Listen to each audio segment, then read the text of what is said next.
കുഞ്ഞുങ്ങളുടെ ജീവൻ അപകടത്തിലാണെന്നറിഞ്ഞാൽ മുന്നും പിന്നും നോക്കാതെ എടുത്തു ചാടുന്നവരാണ് മിക്ക മാതാപിതാക്കളും. അതുപോലെ ഒരച്ഛനെക്കുറിച്ചുള്ള വാർത്തയാണ് ഇപ്പോൾ ശ്രദ്ധ നേടുന്നത്.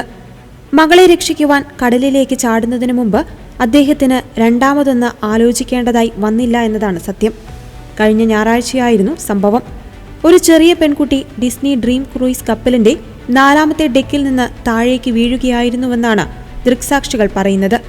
ബഹാമാസിലെ ഡിസ്നിയുടെ സ്വകാര്യ ദ്വീപിനടുത്ത് വെച്ചാണ് പെൺകുട്ടി കപ്പലിന്റെ 4ാമത്തെ ഡെക്കിൽ നിന്നും വെള്ളത്തിലേക്ക് വീണത്. പിന്നാലെ തന്നെ ഇത് കണ്ട അവളുടെ അച്ഛനും കപ്പലിൽ നിന്നും ചാടുകയായിരുന്നുവെന്നാണ് സംഭവത്തിന് സാക്ഷികളായവർ പറഞ്ഞത്.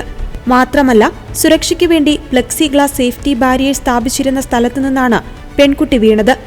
എങ്ങനെ അപകടം സംഭവിച്ചു എന്ന കാര്യത്തിൽ വ്യക്തതയില്ല എന്നും യാത്രക്കാർ പറയുന്നു.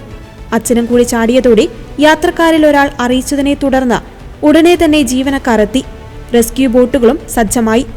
രക്ഷാപ്രവർത്തകർ എത്തുന്നതിന് മുമ്പായി 20 മിനിറ്റോളം അച്ഛൻ മകളെ വെള്ളത്തിൽ മുങ്ങിപ്പോകാതെ പിടിച്ചു നിർത്തുകയായിരുന്നു. സംഭവത്തിന് ശേഷം ഡിസ്നി ഡ്രീം ഒടുവിൽ ഫ്ലോറിഡയിലേക്കുള്ള യാത്ര പുനരാരംഭിക്കുകയും ചെയ്തു. യാത്രക്കാർ കുട്ടിയുടെ അച്ഛനെയും ജീവനക്കാരെയും അഭിനന്ദിച്ചു. അച്ഛനും മകളും സുരക്ഷിതരായിരുന്നുവെന്നും റിപ്പോർട്ടുകൾ പറയുന്നു.